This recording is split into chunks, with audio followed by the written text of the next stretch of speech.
Les pauvres gens d'antan ignoraient la retraite.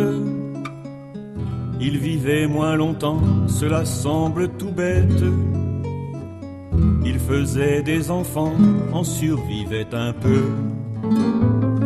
Et leur corps exténué de féconder la terre allait se recoucher enfin au cimetière.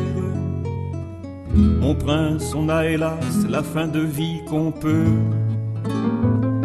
Car bien avant l'argent inventé dans les villes, on ne nourrissait pas les bouches inutiles qui ne servaient à rien, crevaient bannis ma foi. Les ingrats ont gardé leurs vieux pour tâche ingrate, surveiller les marmots et la main à la pâte. Gardez-lui bien fermé et ramassez le bois. L'apparition des biens a changé les pratiques, leur heureux possesseur pouvant parfois cynique se passer de travail grâce à un peu d'argent. L'existence devint un bien que l'on achète, qu'on transmet aux enfants et dorer la retraite, par la gloire de naître un jour de ses parents. Et quand le travailleur renonça à la terre, et que d'autres métiers il lui fallut bien faire, c'est de l'or qu'il lui fallut mettre de côté.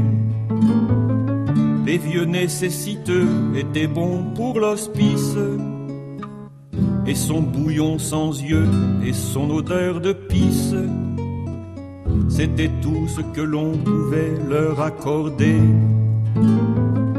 Alors on inventa le système des retraites, cotisé vie durant des sommes rondelettes, espérant vivre assez pour en user un temps.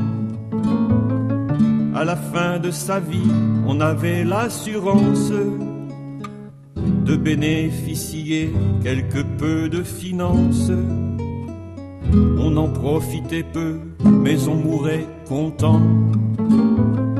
Le problème aujourd'hui est que la médecine, les conditions de vie, l'abandon des usines font qu'on vit plus longtemps et qu'on travaille peu. Financer par travail n'est qu'argument banal.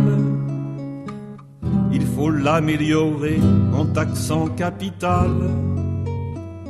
Mon prince, on a hélas les fins de mois qu'on peut.